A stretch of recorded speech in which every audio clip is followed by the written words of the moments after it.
పుత్రికని మదాలసని అలంకరించారు, చందనం పూశారు, గంధం చెక్కలు తీసుకెళ్లారు, శ్మశానం దగ్గర గంధం చెక్కలు పరిచారు, గంధం చెక్కల మీద శరీరాన్ని పడుకోబెట్టారు, చుట్టూ ప్రదక్షిణ చేశారు.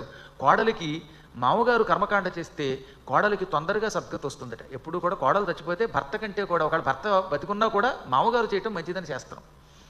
కొన్ని ఉన్నాయి. ఈ మామూలు తెలివి తక్కువ వాడు పెరిగిపోయి ఎవడికి వాడే శాస్త్రజ్ఞానం కలిగిన వాడు అయిపోవటం వల్ల ఈ మధ్యన అన్నమాట పిచ్చి పిచ్చి మాటలు. లేకపోతే ఇదిగో కొరివి పెడితేట ఏడాది దాకా పెళ్లి చేసుకోవడానికి కుదరతటండి, అందుకని మా అబ్బాయి కొరివి పెట్టకుండా వేరే వాళ్ళ చేత పెట్టించామండి. ఎవడు చెప్పాడండి మీకు? తండ్రి కొరివి పెడితే ఏడాది దాకా పెళ్లి చేసుకోకూడదు అని చెప్పారా? ఒకవేళ ఇతరులు కొరివి పెడితే వీడు పెళ్లి చేసుకోవడానికి పనికొస్తాడా?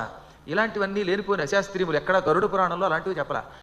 తండ్రి ఎప్పుడు చచ్చిపోయినా కొడుక్కి ఏడాది సూతకం ఉంటుంది, గుర్తుపెట్టుకోండి. ఆ సూతకం వల్ల పెళ్లి చేసుకోవద్దన్నారు తప్ప కొరివి పెట్టడం వల్ల కాదు. వీడు కాకుండా బయటవాడు కొరివి పెట్టినా వీడికి సూతకం ఉంటుంది, వాడు పెళ్లి చేసుకోవడానికి పనికిరాడు. ఇంకా కొంతమంది ఏం చేస్తున్నారు, ఎక్కడో అనాథప్రేతం ఉంటుంది, అనాథప్రేతానికి తగలబెట్టేట సంస్కారం చేసేట, అందుకని పెళ్లి చేసుకోకూడదట ఏడాది. ఇది అశాస్త్రీయమే.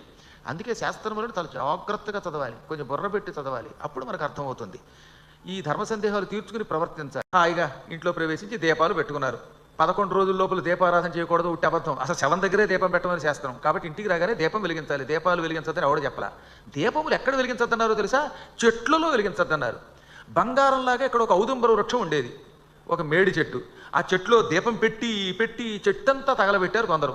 అందులో ఆవు పాలు పోసి, తేనె పోసి, ఇంకేదో నానా చెత్త పోసి చెట్టును చంపేశారు. 2 హస్తముల దూరములోపు దీపం వెలిగించకూడదు తెలుసా? ద్విహస్త ప్రమాణం, 2 చేతులంత పొడుగు దూరం అట్టే పెట్టి దీపం వెలిగించాలి. తీసుకెళ్ళి దీపం అందులో పెడతావా? ఇదా మన తెలివితేటలు?